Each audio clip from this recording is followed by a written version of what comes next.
How y'all doing? You know what I am starting to realize more and more as I'm reading the word is that God is a really good daddy. He's protective of his children. You know how people say, God don't play about me. Facts. Like actual facts from the Bible.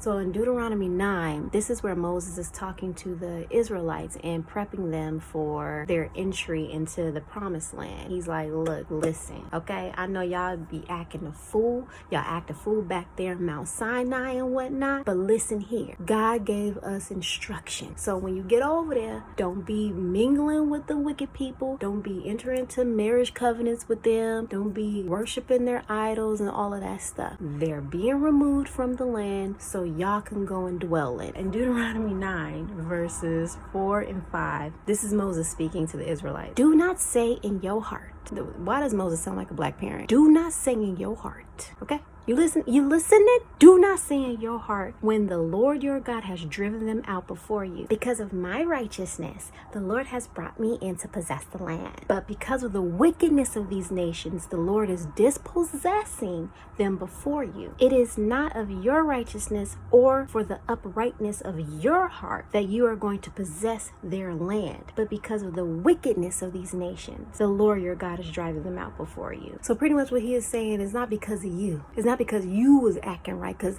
do I need to remind you what happened back at Mount Sinai?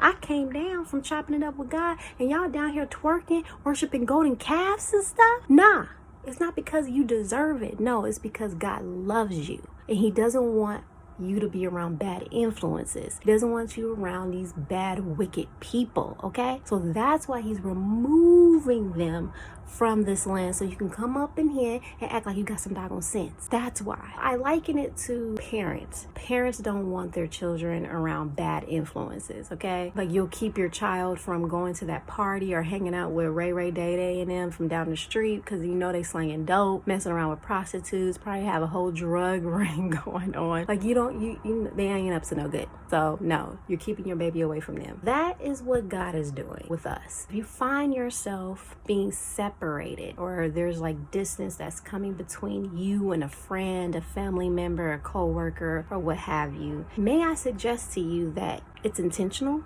and that it is God and he's doing it for a reason. Not that they're bad people, but according to the plan that he has for you and what he's trying to do with you, they're bad for that. There is something that is within their way of thinking that is contradictory, that is a opposite force or in opposition to what God is trying to do with you, to keep you from a lot of friction right now because you are a baby right now that needs to be protected and this walk needs to be insulated, and he's trying to renew your way of thinking. It doesn't mean that it's forever. It may just be for a season, maybe temporary, so he can get you right. Your transformation would be a testimony to them so they can see that like, hey, like you have really changed. It's all for a purpose. God is very strategic. He loves us. He is using you to reach that family member, that friend, or whoever it is that you're being drawn away from. It's all about protecting your walk. God loves you.